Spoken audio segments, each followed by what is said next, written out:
Dude. Hey everyone, it's Drew, sitting alone in my room. Doing this new thing, this new little series called Micro Brew. So what it is like a little mini episode in a sense. I'm going to be trying to doing these every once in a while when I can. I had the opportunity to interview somebody by the name of Bobby Del Rio. He is the creator of a series called IRL, the series in real life. You can check it out on YouTube. You can check it out on Twitter and things like that. Just search IRL, the series, and it'll pop up and follow it. It's a pretty interesting thing. I talked to him. He's a creator, a director. He wrote a couple episodes, and he's from Canada. So I'm kind of just going to be every once in a while talking to some cool people over the internet and things like that, and then plugging the stuff that they have going on. So I like to, I don't know, maybe it's not always about the beer. Maybe it's not always about hanging out with my friends. It's about talking about cool people and cool projects and things like that. So it was interesting. It's weird right now to just be talking in my room, looking at the computer, not drinking anything or looking at anybody. But it was a lot of fun, and it was a pretty interesting conversation, and I was pretty excited to do it. I think I'm going to be connecting with a couple people in the podcast world as well for these microbrew episodes. So yeah, enjoy it, man. And here it is, microbrew episode number 1, Bobby Del Rio. Good. All right, via Skype, it's Bobby Del Rio. He is the creator, the writer, the director in the YouTube series IRL, the series. Bobby, how you doing today? I'm good. We're here on Easter Sunday / April Fool's Day, which is such a weird combination. It really is. And you're in Canada, right? Yeah, I'm here in Toronto. Crazy. How's the weather up there right now? It's been way better. I mean, it used to be, I don't know, Canada, I mean, I think it's, global warming has sort of destroyed the world, but it's very weird. Like, in the same week, it'll be snowing and then it'll be sunny, so you never know how to dress day to day right now. Yeah, that's pretty similar to here in Wisconsin. It's, we like to refer to this week or kind of this time of the year as like second or third spring. And then fourth winter will be next week, and then finally we'll have regular spring. So it's it's pretty crazy, man. But I got the opportunity to check out some of your episodes of IRL on YouTube, and it's honestly wasn't what I kind of expected. Like I wasn't sure if it was going to be a comedy, or more drama. And I mean, it's a pretty serious series, and I dug it. Where did you think about doing this? It's kind of how social media really impacts us, how the internet really impacts us in our everyday life. So talk about that a little bit. Yeah, so it's an anthology series, so every episode is a different genre. But I will say, so I didn't write all of the episodes. I wrote 4 of 12. Okay. But I was the creator of the series, and I was the showrunner. So I ran the writing room. We had lots of brilliant writers who are working on major television series right now after doing IRL. But inevitably, and again, like I didn't really push the writers in one direction or not. I did steer conversation, but I found that people's natural proclivity was toward the dark end of the internet. Mm-hmm. So, like I knew that I wanted to discuss social media and how it's affected society. Okay. And we had divided that into sort of 4 dominant quadrants of thought, which were really just like categories. But inevitably, thematically, people just naturally went toward the dark. And I guess, I don't know, the internet is a sort of mysterious place, It's almost like this big landscape that's unexplored, and I think people are really interested in exploring the dark pockets of it. Yeah, I've heard, some pretty crazy stories. They refer to some aspects of the internet as the, dark web, whether it's they're trying to buy some drugs, they're trying to, do something that they shouldn't be doing, and it's pretty nuts. I have talked to a couple people that have utilized the dark web. I'm not smart enough to even want to try that, but it's pretty crazy. And then there's a couple of the episodes where 2 internet stalkers stalk each other, and that idea, I was like, that's pretty crazy. And it's really not that unrealistic for something like that to happen. And it's nuts, the power of the internet and how it impacts our lives. Like you and me, we formally met via Skype right now, but also contacted on Twitter. So it really has impacted our lives as we continue to live here. Oh yeah, and look, I mean, as much as the series does go to some really dark places, I don't believe that the internet is only negative. I mean, the reason that the whole series started was very positive and utilized social media. Like I posted on Facebook one day that I was bored and I wanted to do a project, and I said anybody who wants to do it with me, I'll work with them. And I thought 5 to 10 people would say let's do a short film. And then 65 people signed up in 36 hours. Oh, wow. That's pretty awesome. Yeah. But then it led to this sort of like really cool series of events that led to us making this cool web series and selling it to television. So Bell Media, which is like the biggest media corporation in Canada, they own like 100 channels or something like that. They ended up buying us from our Indiegogo campaign just because they liked the concept. Oh, that's pretty wild. That's pretty cool. So you develop this idea, you go out on Facebook and say, hey, let's create something cool. You get all these people together to create something cool. I mean, it's got to be somewhat of a surreal feeling, isn't it? I mean, that's pretty awesome. Oh yeah. Well, here's what's even more interesting is I didn't even have the concept at the time.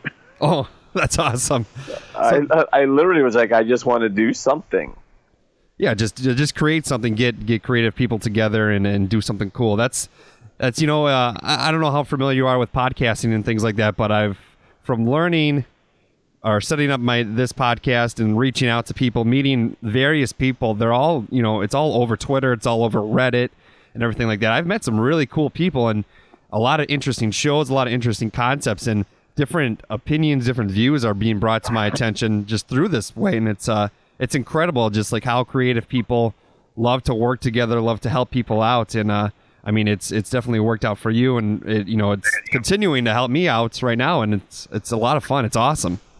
Oh yeah, I mean, look, my publicist PD Beats from Ottawa, we're becoming really good friends too. He's a brilliant guy, right? He's he's in his 20s and he's just figured out the podcast game.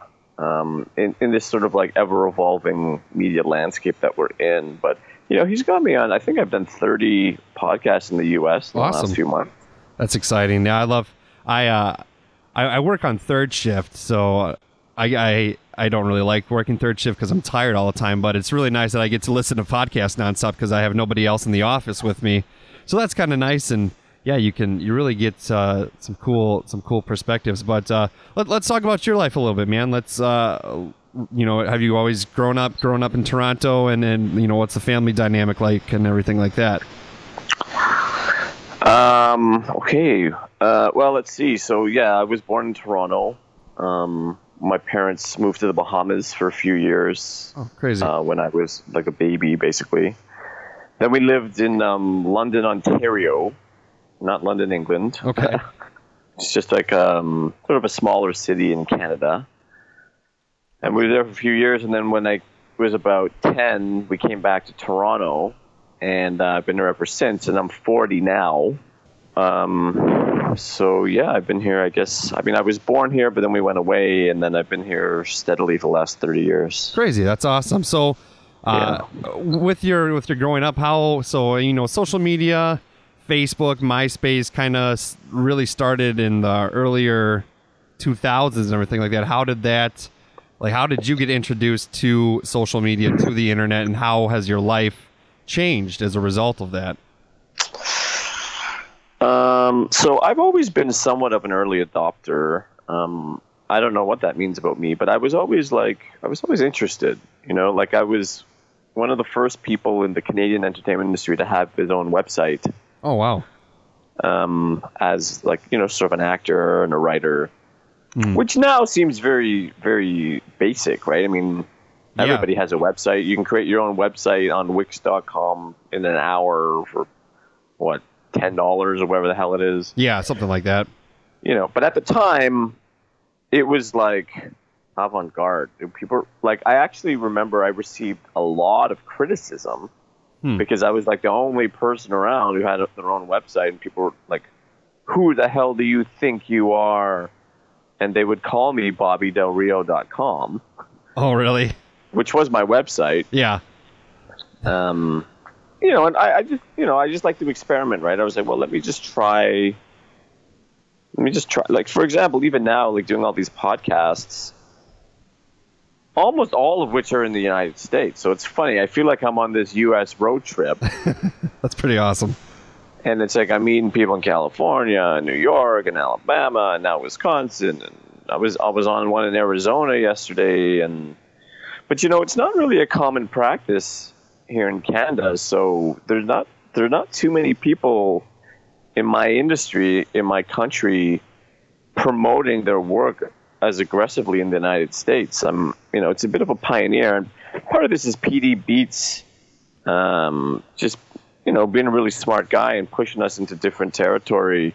Yeah. But I think that I think people are reluctant to be experimental, and I believe that the only way to evolve is through experimentation.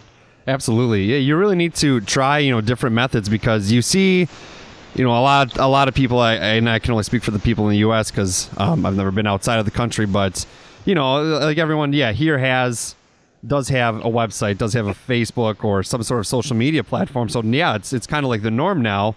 But once, there's sometimes these different platforms that show up and people don't want to try it because they've always seen success, with what they do now. But I mean, if you want to continue to get your message across, get your work across, promote yourself, you got to try every and all avenues possible. So it's pretty cool what you're doing, and that's crazy how it's a little bit different in Canada and in the U.S. I mean, I've never been to Canada. I'd like to go there. My wife has some family ties there, so it'd be a really cool place to check out. And I like hockey as well, so that's all. Oh yeah, hockey's a great sport. I mean, look, I will say this now. I mean, look, these days.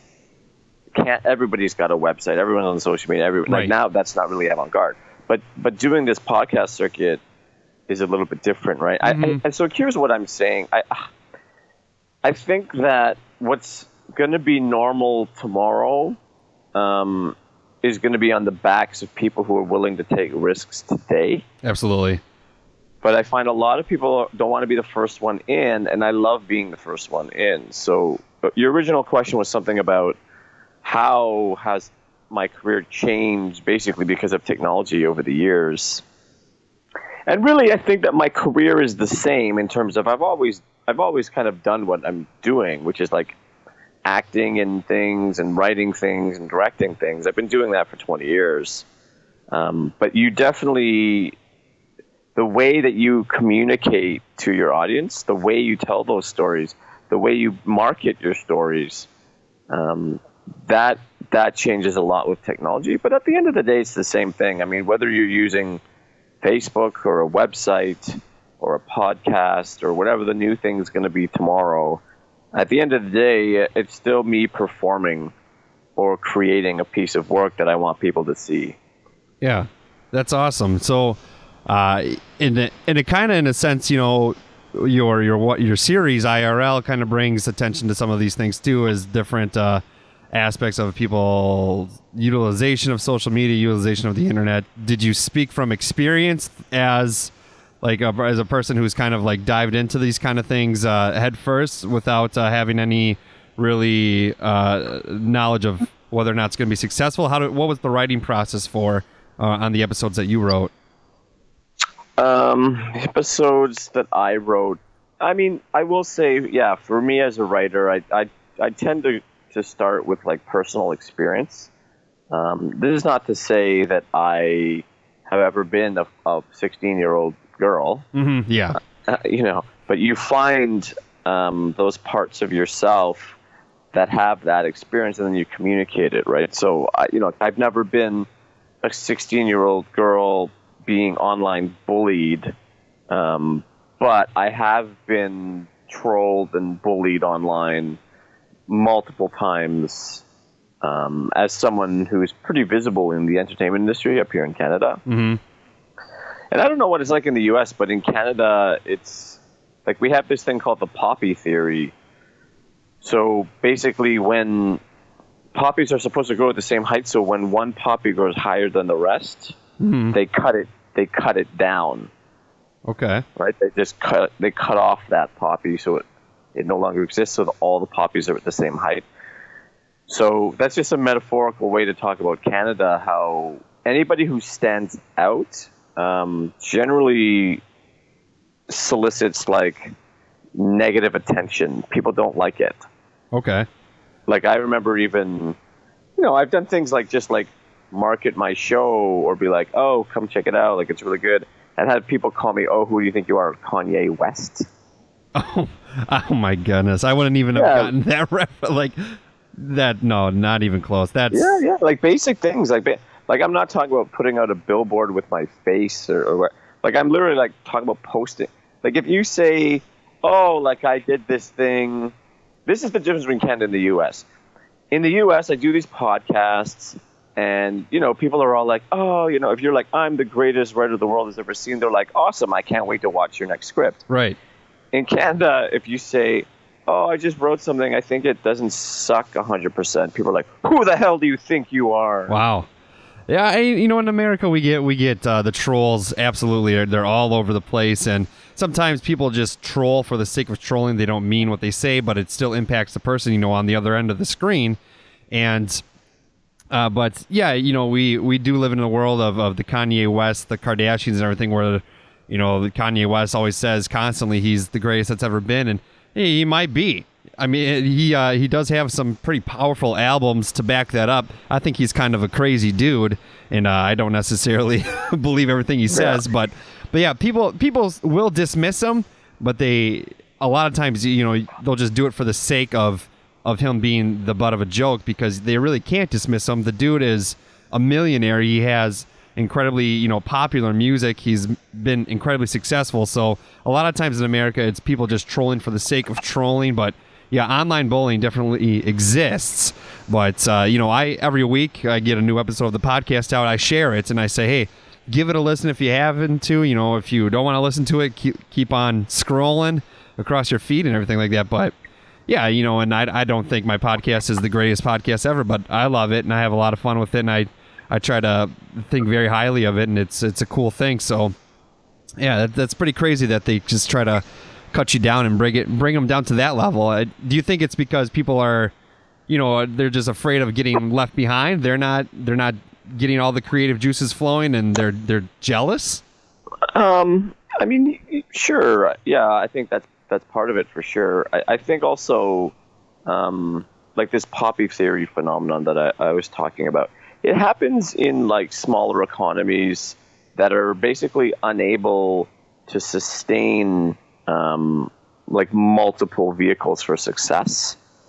So like a country like Canada, for example, we don't have a star system, right? Okay. So like in the U.S., you've got these multi-billion-dollar corporations that all work in tandem to make the Kardashians famous, to make Kanye West famous, to make Mm-hmm. So we have a lot of talent in Canada, right? We have people who are just as talented, just as attractive. Yeah. But we don't have like paparazzi, right? So for example, like someone walks down the street and there's 20 cameras following them around. Oh my God, oh my God, oh my God, oh my God. That same person could be in Canada and there's nothing. That'd be kind of nice. Yeah, it's kind of nice, but it's interesting in terms of from a business standpoint, right? Because as much as those paparazzi may be annoying, I mean, I've never experienced anything like that, but that's 20 different people at 20 different organizations that are promoting you. Right. Even though it's an inconvenience, there's all these sort of magazines and newspapers and blogs in place, yes, to exploit you, which is not good, but also to promote you. Yeah, they keep you relevant in a sense. Well, this is it. So there's a whole structure in the United States, a big structure with lots of money behind it that basically makes people famous. Mm-hmm. Where in Canada, you could do the same work and just basically not get famous. Like, there's many people who are like leads on television series, and you don't know who they are. Right. Like the most famous people. It's funny to say famous, but the most established, respected people in Canada, who are like literally the leads on all the movies and the television series, they're like the Brad Pitt of Canada or the Julia Roberts of Canada. Like, they're basically completely unknown by 95% of the Canadian population. Crazy. Because there's no marketing. Yeah. Oh, that's... So it's kind of weird, right? But then someone like me, and I originally went to U of T for business, right? Economics. Okay. So I have a business background. So for me, marketing has always been something that I've done pretty effectively and very aggressively. Where I'll just like print, like even in university, I would do comedy shows at the local pub, and I would print flyers and put my bio on it. And I had acted in a couple of American movies with like Jeff Daniels, and I was on the USA really? Network and HBO, and That's awesome. so I'd be promoting what I was doing, right? And people were like, "Oh my God, like who do you think you are?" And I was like, "Really? For printing flyers and posting my bio?" Yeah. But it's not done. Wow. That's crazy. Like, and it's, you obviously America has put on all these different platforms, I think, and I don't know how much America has talked about in Canada, but constantly. Yeah. I mean, we have an interesting political stuff going on right now, which is unreal. Like, so just our country as a whole is just a big reality TV show. So it's that's pretty nuts. And but it's interesting that like no one tries to mirror how they do the entertainment, or it's just not tries to mirror, it just doesn't mirror it. They do, but it's funny because so like Canada is a major consumer of American content. Like I bet you more people are following U.S. politics and U.S. culture than Canadian culture and Canadian politics. Yeah. Right. So the Canadian channels that get the most views are the ones that broadcast all the American shows. Okay. Right. So like I probably know just as much about U.S. politics as you do because I'm just consuming it all the time. Right. Yeah. Even though I'm in Canada. But it's funny because you're right. We know so much about how the American entertainment industry works, and yet our practices are different. But I don't think it's because it's not like we don't believe it doesn't exist or whatever. It's just like we know it does, but we don't really have the money to do what the Americans are doing. And then our Canadian audience members, they just react so weirdly. Yeah. Like I'm telling you, like if again, like Kanye West is like, I'm the greatest. I'm not going to say I'm the greatest, but if I went like, hey man, I'm pretty good, and I just posted that on Facebook right now, I would get bashed by like several people. From that. Hey, I think I'm pretty good. Yeah, you do, don't you? Well, like it's just. Yeah, so confidence is really what kills you, it seems like. Yeah, I mean, I think you can be confident as long as you don't show anyone you're confident. You don't tell anyone you're confident. And then they really hate it if you're confident and you actually succeed. Yeah. Because then who the hell do you think you are? Not only you have this confidence, but then you actually have something to back it up with. Mm-hmm. You bastard. Yeah, well, I mean, you're the series and everything is amazing. It's, the time lengths are a little bit different and everything, but they all have a pretty cool message and a cool like just depiction of everything that goes on and the world and everything like that. So I don't know. I definitely think you got the goods to back it up, man. And I think you should keep on promoting the way you promote because, I mean, it's worked out so far for you. Sure, yeah. Well, I appreciate it. And look, that series did very well in Canada. I mean, it's hard to sort of rank these things, but we're definitely one of the more visible web series to ever come out of this country. I mean, we were getting like tens of thousands of views in like a day. Yeah. And for our marketing materials, and we were very aggressive of promoting in the social media sphere. Like I say, like the biggest media corporation in the country bought my show before it existed. Yeah. Because our online presence was so good.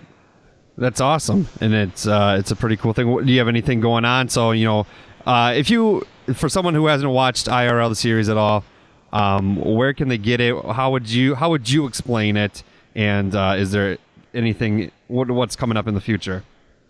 Okay, so if you follow me on Twitter at @Bopman, I link to all my projects.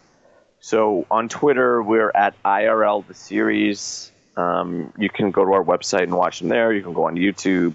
There's lots of places to watch what we're doing there. I have another web series coming out shortly called The Market. It's about Wall Street. Okay. So I've written and directed a feature film that's played some festivals around the world, and then I was offered distribution by two different people. One was as a feature film, and one was if I rebranded as a web series. So I decided what I would do is rebrand as a web series. Mm-hmm. So essentially it's the same film, but I've cut it up and re-edited it slightly, so it's now 12 different episodes. Awesome. So we'll be launching pretty shortly. I was just talking to the distributor yesterday about final touches to the marketing plan. So if you follow me on Twitter again at @BobMan, I'll be releasing all those details. We've got some really cool. Yeah, we've got like a really cool way that we're going to launch. So I won't say too much more about that. But look, I have two features that I have written or co-written. One of which was made an offer by a major Hollywood studio. So I am starting to work more and more in the United States. Awesome. I have optioned another series in Canada. It's funny, even from IRL, like this week I had a big television company in Los Angeles check out IRL, and they liked it, and now they're talking to me about potentially hosting a television series for them that deals with online content. Crazy.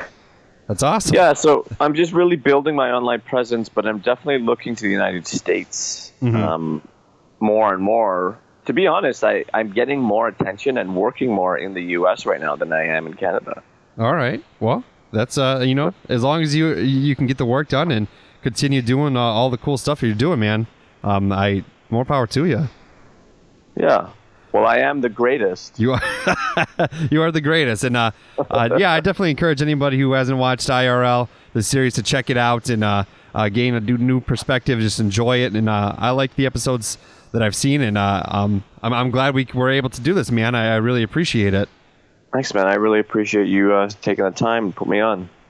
Well, that's it, folks. First microbrew episode in the books, I guess. So hopefully we'll be doing these every once in a while, maybe once a month, twice a month, who knows. I don't know, but it was pretty cool to talk to Bobby, and I appreciate him taking the time. And yeah, you can listen to the show here, Dudes with Brews on a Porch. Hit me up on Facebook, Twitter, Instagram. We're on there. @Dudes on a Porch on Twitter. I think it's @Dudes with Brews on Instagram. I'm not really sure. You can find us wherever. And like our stuff, share our stuff, listen to our stuff.